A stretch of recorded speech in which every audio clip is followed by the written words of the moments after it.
우리 인사 한번 하겠습니다. 장로님, 권사님, 집사님, 행복해 보여서 참 좋습니다. 행복해 보여서 좋습니다. 아멘. 성령 충만하시고 또 행복해 보여서 여러분들 참 좋습니다. 요한복음 15장의 말씀을 가지고 스스로 열매를 맺을 수 없습니다라는 제목으로 함께 은혜를 나누려고 합니다. 30위 안에 드는 자격증이 있습니다. 건축 구조 기술사라는 자격증이 있습니다. 이 자격증은 건축 구조물을 설계하는 직업이 필요합니다. 일반 건물이 평당 한 300kg의 무게를 견딜 수 있도록 건축을 구조를 설계한다고 합니다. 또 학교와 병원 이런 큰 건물들은 더 많은 무게를 지탱할 수 있도록 설계를 하겠죠. 내력이 외력을 이기도록 설계를 합니다. 내력은 화면에 나와 있듯이 안에서 나오는 힘을 내력이라고 합니다. 외력은 바깥의 힘이 바로 외력이라고 하는 것입니다. 건축 구조 기술사가 건축물을 설계할 때 내력이 외력을 이기도록 설계를 한다고 합니다. 내력은 안의 힘인데 바로 자재와 자재의 품질을 설명할 수 있겠죠. 이 품질들이 잘 배합되어지고 잘 배치가 되어져야만 튼튼한 건물이 될 수 있습니다. 그래야지만 외부에서 오는 이 강력한 외력, 비바람과 태풍과 지진을 이길 수 있는 튼튼한 건물이 된다고 합니다. 선인장을 여러분들 혹시 알고 계십니까? 열을 조절하는 숨구멍이 있다고 합니다.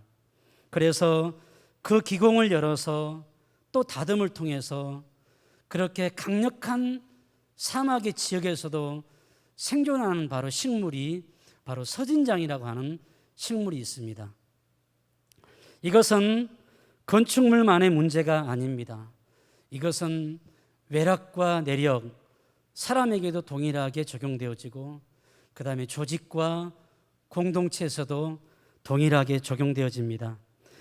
저와 여러분들 우리 인간들은 누구든지 존재를 유지하려고 하는 강력한 내력이 있습니다. 그 존재를 내력을 위협하는 외력의 공격은 끊임없이 우리 가운데 존재합니다. 상처가 있습니다. 다툼이 있습니다. 오해와 배신이 있습니다. 속 뒤집는 말 한마디 듣고 속이 뒤집을 때도 있습니다. 원치 않는 질병과 사고로 우리가 힘듭니다. 이와 같은 외력을 잘 견디는 사람이 있는가 하면은 반대로 작은 것 하나에도 무너지는 사람이 있습니다. 무너지는 이유는 내력이 없기 때문입니다. 내력이 없어서 외력을 이기는 강한 힘이 없기 때문에 무너지는 것입니다.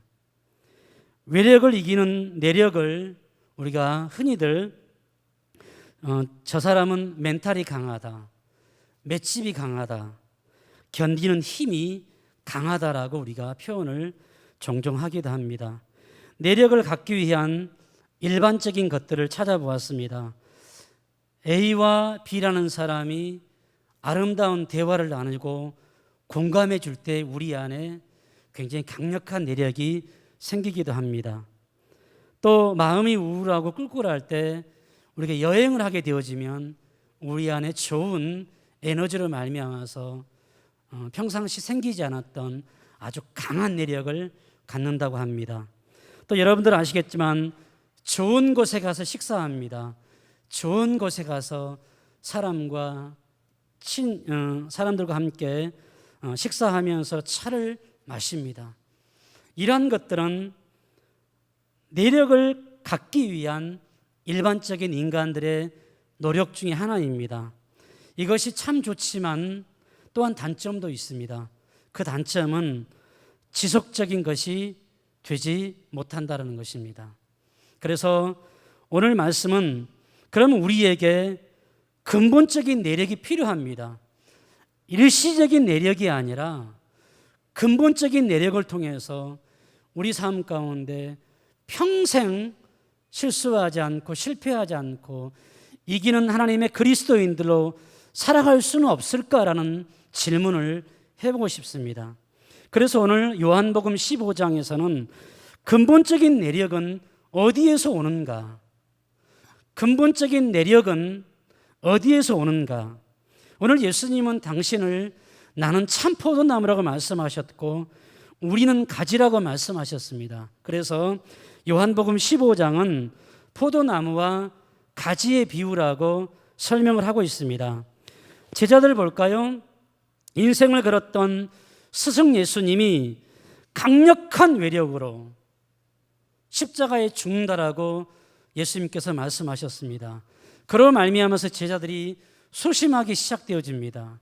그로 말미암아서 제자들이 주눅들기 시작합니다.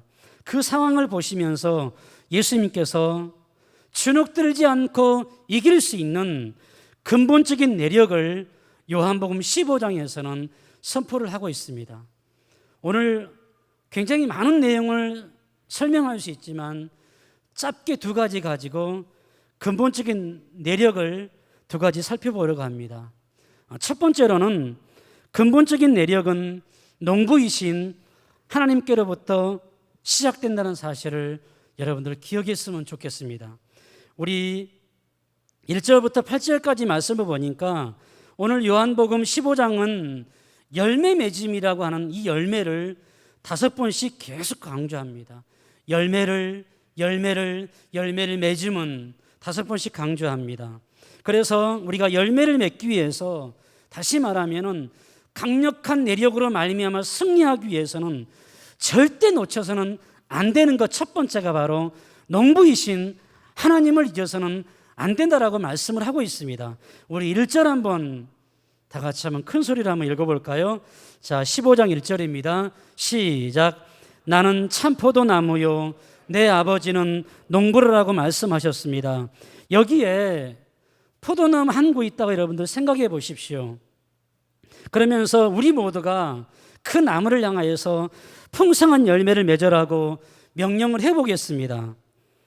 그 명령을 들은 나무가 길을 쓰고 정진한다고 열매를 과연 맺을 수 있을까요?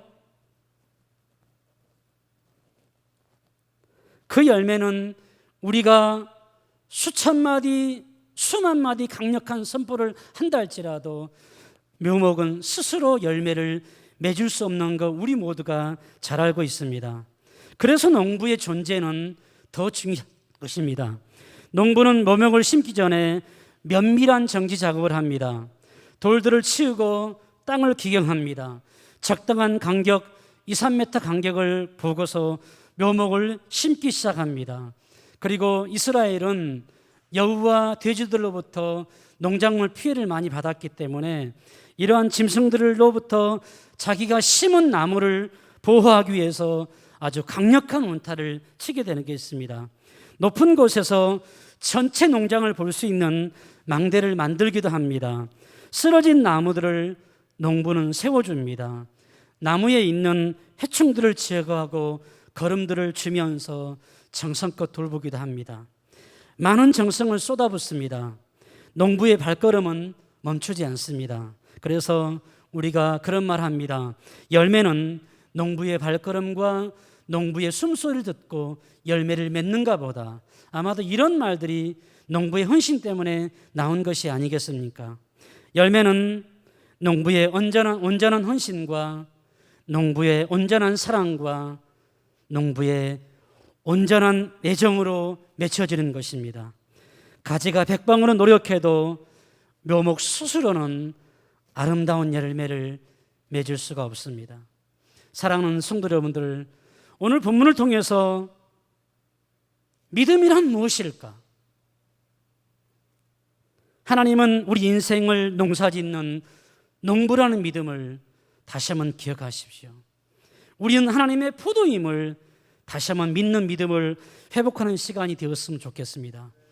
많은 사람들은 그 많은 사람들 중에 제가 포함이 되어져 있고 여기 앉아있는 우리 모두가 다 포함이 되어 있습니다. 사람들은 행복이 직선이 있다고 생각합니다. 그래서 끝도 없이 곡선이 아니라 직선을 향해서 달려갑니다. 어제보다 오늘 소득이 많아야 하고, 어제보다 오늘 지위가 더 높아야 하고, 어제보다 오늘 행복과 성취를 더 열심히 성취하기 위해서 직선을 열심히 달려가고 있습니다. 결과는 어떻습니까? 나보다 빠른 사람들을 만납니다. 나보다 탁월한 사람들을 만납니다. 그 사람들을 보면서 상대적인 빈곤감과 열등감으로 절망에 빠지기도 합니다. 그러므로 행복은 직선 위에 있지 않습니다. 집이 먼 성도님이 계십니다. 차가 막히면 2시간이 넘는 그런 집에서 교회까지 오고 가는 성도님이 계셨습니다. 어느 때는 차가 너무 막혀서 교회를 오다가 집으로 돌아가는 안타까운 시간들도 있었습니다. 어느 날도 교회에 오는데 너무 막혀서 그날은 짜증이 나기 시작했습니다. 답답해서 창문을 열었습니다. 그런데 하나님께서 다양한 사건들을 보면서 귀한 깨달음을 주셨습니다. 열린 짜증이 나서 열린 창문을 내리고 밖을 보았더니 비로소 한강 위에 부서지는 눈부신 햇살이 눈에 들어오기 시작했습니다. 그러면서 마음에 자신도 모르게 참 너무 좋다. 저 눈부신 한강이 비치는 햇살이 왜 이렇게 나를 행복하게 만드는 거지? 자기도 모르게 그런 표현을 고백했습니다. 멈추니까 비로소 하나님의 은총을 온몸으로 확인한 것입니다. 그래서 행복은 직선이 있지 않습니다. 사랑하는 성도 여러분들, 혹시 잘 나가다가 지금 장애물로 인해서 멈추어 계시지 않습니까? 하나님, 우리 가정이 교통이 막혀서 체증으로 말미암아 멈춰 있습니다. 우리 사업장이 멈춰 있습니다. 내 영적인 모든 상황이 바닥을 들으면서 하나님 멈춰 있습니다. 그렇다면 눈을 들어서 하나님을 보십시오. 내 인생을 짓는 농부이신 하나님을 만나게 될 것입니다. 하나님께서 나를 위해 개간하신 하나님의 포도원임을 다시 한번 확인할 겁니다. 그리고 나는 농부이신 하나님의 도우심과 보호하심을 받고 있음을 새롭게 발견할 것입니다. 그러므로 현재 상황을 도피하려고 마십시오. 하나님이 내 인생을 농사 짓는다라는 이 믿음을 다시 한번 회복할 수 있기를 축복합니다. 외력을 이기는, 세상의 어려운 상황을 이기는 근본적인 내력은 농부이신 하나님으로부터 주어지는 것입니다. 지금도 다시 일어날 수 있도록 진리로 포도원을 일구시고, 진리로 울타리를 쳐주시고, 진리로 걸음을 주시고, 불꽃 같은 눈초리로 우리를 보호하시며 지켜주시는 은혜와 능력에 의해서 강력한 내력의 소유자가 되어 다시 한번 한 주간 멋지게 승리하는 우리 모두 되었으면 좋겠습니다. 두 번째로 근본적인 내력은 예수의 가지인 우리가 예수 안에 거함으로 시작되어집니다. 두 번째로 근본적인 내력은 예수의 가지인 저와 우리가 예수 안에 거함으로 시작되어집니다. 오늘 4절 한번 말씀 한번 읽겠습니다. 시작. 내 안에 거하라. 나도 너희 안에 거하리라. 가지가 포도나무에 붙어있지 아니하면 스스로 열매를 맺을 수 없음 같이 너희도 내 안에 있지 아니하면 그러하리라. 아멘. 오늘 4절에 내 안에 거하라. 그리 나도 너희 안에 거하리라. 그리고 가지가 나무에 붙어 있지 아니하면 스스로 열매는 없다고 4절에서 예수님께서 말씀하십니다. 오늘 6절에 보게 되어지면 너희가 내 안에 거하지 않으면, 거하지 않는다, 이 말씀과 4절에 가지가 나무에 붙어 있지 않으면, 이것은 여러분들 같은 뜻입니다. 붙어 있지 아니하면 4절, 스스로 가지는 열매를 맺을 수 없습니다. 그리고 5절에 보니까 이것은 나를 떠나서는 너희가 아무것도 할 수 없다라는 뜻과 같은 뜻입니다. 그리고 6절에 가지는 버려지고 불에 태워지면서 존재 자체가 먼지로 사라지는 것입니다. 그래서 화려한데 땔감이면 아마 그 삶과 그 조직은 더 비참하지 않겠습니까? 그러면 다시 가지가 나무에 붙어 있다, 반대로 설명해 보겠습니다. 그것은 우리가 예수 안에 거한다라는 의미와 같은 것입니다. 그래서 오늘 1절부터 8절의 말씀 보게 되어지니까 이 거하다, 메노라는 단어는 4절에 거하다라는 단어, 메노입니다. 그리고 4절에 보게 되면 포도나무에 붙어 있다라고 하는 단어와 같은 것입니다. 메노라는 단어. 거하는 것과 붙어 있는 이 메노는 같은 뜻이고요. 거하지 않다, 붙어 있지 않다라는 것은 또 같은 뜻이 되겠습니다. 그래서 5절에도 거하면, 6절에 거하지, 7절에 거하고 거하면 다 조금은 우리나라 발음이 다르지만은 이것은 히브리 헬라어에서 메노라는 같은 뜻을 쓰고 있습니다. 이 메노라는 단어는 첫 번째, 어떤 영역을 반드시 표시합니다. 어떤 영역, 우리가 살아가는 영역이 있습니다. 신앙생활하는 공동체 영역이 있습니다. 그것이 교회가 될 수도 있을 것이고, 여러분 가정이 될 수도 있을 것이고요, 여러분 세상에 나가면 우리가 24시간 활동하는 직장이 될 수도 있습니다. 영역이 반드시 필요합니다.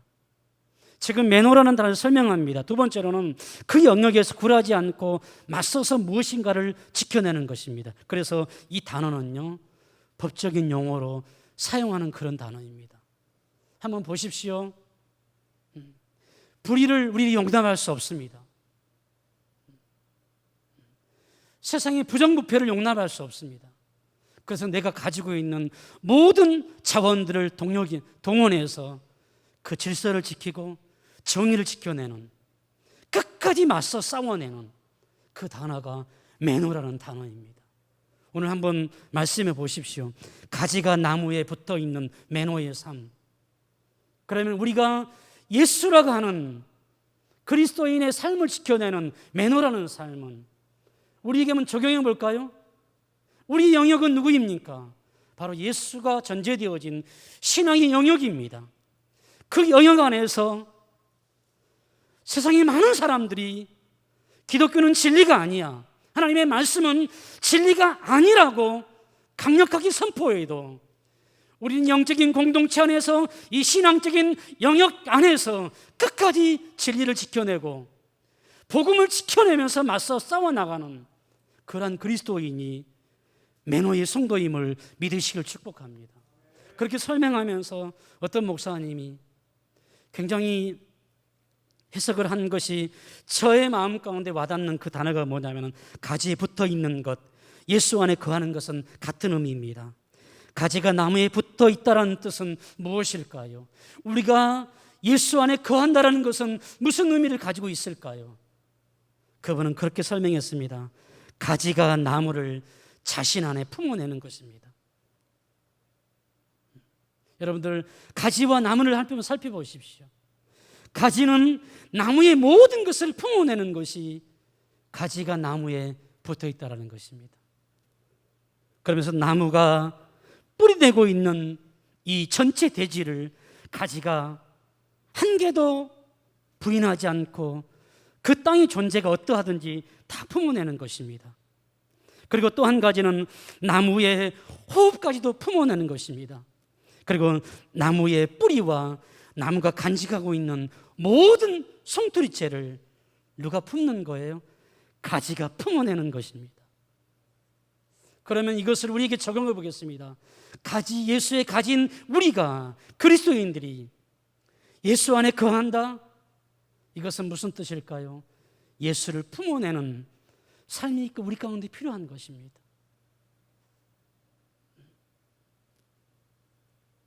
그러면은 가지가 나무의 모든 것을 품어내듯이 진정한 그리스도인은 누구인가? 예수에 관계되어진 모든 것을 품어내는 이 그리스도인이 매너의 삶을 사는 것입니다. 그래서 한 주간 큐티하면서 빌립보서 1장 29절이 아주 강력하게 저에게 다가왔습니다. 은혜 주신 것은 믿을 뿐 아니라 고난도 받게 하려 하심이라. 은혜 주신 것은, 구원을 주신 것은, 우리에게 믿음을 주신 것은, 예수로 말미암아서 축복을 주신 것은 여러분들 믿을 뿐 아니라 고난도 받게 하려 하십니다. 이것이 그리스도인의 매너의 삶이 되어야 하지 않을까요?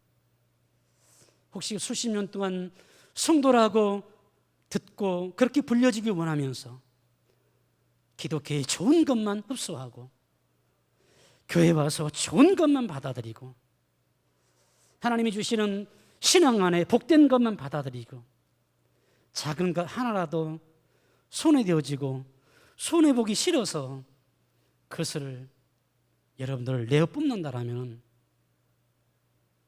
그리스도인은 예수 안에 거하는 온전한 성도라고 말할 수 없습니다. 예수 안에 거하는 온전한 그리스도인은 누구일까요?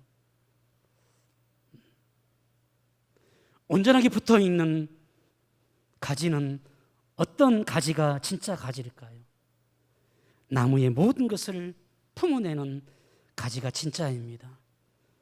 진짜 그리스도인은 예수와 관계되어진 모든 것을, 그것이 구원의 축복이든 아니면 예수님께서 우리에게 주시는, 아니 믿음 때문에 받아야 할, 감내해야 할 고난까지도 다 품어내는 그리스도인이 진정한 매너의 삶을 사는 것입니다.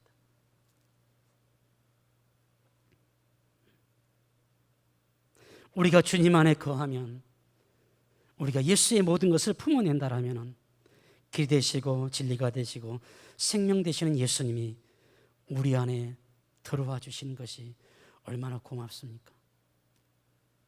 주님이 우리 안에 들어오시면 5절에 많은 열매를 맺는 것이고 7절에 원하는 대로 구하라. 그리하면 이룰 것이다. 그리하면 성취할 것이라고 말씀하셨습니다. 사랑하는 성도 여러분들, 무엇이 복입니까? 오늘 본문을 통해서 사랑하는 성도 여러분들, 무엇이 은총이고 무엇이 구원입니까? 우리가 믿음으로 주님을 품어내면 주님께서 우연히 건해 주시는 것, 우리 안에 거해 주시는 것이 최고의 복이고 최고의 구원이고 최고의 은총이 아닐까요? 그리고 원하는 대로 구하면 다 주신다라고 예수님께서 분명히 말씀하셨습니다. 열왕기상 18장에 보게 되어지니까 수백 명의 이방 선지자들을 보십시오. 성대가 망가지도록 자기 신들의 이름을 부르기 시작합니다. 그러나 반응이 전혀 없습니다. 그래서 칼과 창으로 자기 육신을 자해합니다. 칼과 창을 휘두르니까 몸에서 강력한 피와 혈액들이 뿜어져 나오면서 그 제단 위에 난장판이 되어지는 모습을 우리가 알고 있습니다. 그래서 29절에 보니까 미친 듯이, 제가 말하는 것이 아니라 성경에 미친 듯이 그들이 소지를 드렸으나 아무 소리도 없고 돌보는 자가 없었다라고 성경은 표현하고 있습니다. 이것이 바로 하나님이 없는 이방신들의 결론이 아닙니까? 그러나 주님은 내 안에 거하고 원하는 대로 구하라. 그리하면 이루어질 것이다. 그리하면 성취되어진다. 사랑하는 여러분들, 이런 말씀 주셨는데 무엇이 문제입니까? 여러분들 무엇이 걱정입니까? 예수를 마음에 품고 사는 그리스도인이라면 말씀의 열매와 진리의 열매, 생명의 열매를 맺을 수 있는 것은 농부 되시는 하나님께서 생명을 다해서 돕고 계시고 이른 비와 늦은 비를 내리시며 때를 따라서 밤낮으로 결실을 도와주기 때문임을 다시 한번 믿으시기를 축복합니다. 그러므로 나의 계획이, 내가 선택한 방도가, 내가 선정한 때가 중요하지 않습니다. 중요한 것은 가지된 우리가 참 포도나무이신 예수에게 붙어 있는 것보다, 매노의 삶보다 더 중요한 것은 없습니다. 주님 안에 거함이 강력한 외력을 이기는 근본적인 내력임을 믿으시기를 축복합니다. 사랑하는 성도 여러분들, 예수의 가지가 되었다라면 힘들어도, 성가셔도, 피곤해도, 우리의 삶이 고통스러워도 열심히 농사 지으시는 하나님을 신뢰한 믿음으로 맡은 일 피하지 마시고 최선을 다할 수 있기를 기도합니다. 언제 어떻게 열매를 거둘지 우리 아무도 모릅니다. 그러나 주님은 분명한 것은, 주님은 지금도 열매를 맺어 가시도록 당신의 열심으로 일하고 있음을 믿으시길 축복합니다. 선배 목사님이 후배들을 앉혀놓고 아주 도전했던 그 도전이 20년이 지났지만 저의 가슴 속에 아직도 강력하게 울림으로 남아있는 짧은 문장이 있습니다. 그 목사님이 말씀하신 것은, 사랑하는 동역자 여러분, 헌신은 흥부가 전해준 박씨가 될 것입니다. 여러분들의 귀한 헌신을 보시고 하나님께서 물어다 줄 박씨를 기대하면서 최선을 다해서 사역하십시오. 20년 지났지만 지금도 저의 가슴 속에 강력한 울림으로 남아있고, 아니 평생 잊을 수 없는 울림으로 남아있을 것 같습니다. 그래서 헌신하면, 봉사하면, 하나님께 드려지는 우리의 모든 사역들을 생각하면 이 짧은 문장이 항상 기억납니다. 헌신과 봉사와 믿음은 흥부가 전해준 박씨입니다. 귀한 헌신을 보시고 하나님께서 물어다 줄 박씨를 기대하십시오. 우리가 주님 안에 거하면 주님의 일하심은 멈추지 않습니다. 붙어 있는 척 하지 마십시오. 얼마 지나지 않아서 잎사귀가 마르면서 붙어 있는지 떨어져 있는지 표시 금방 납니다.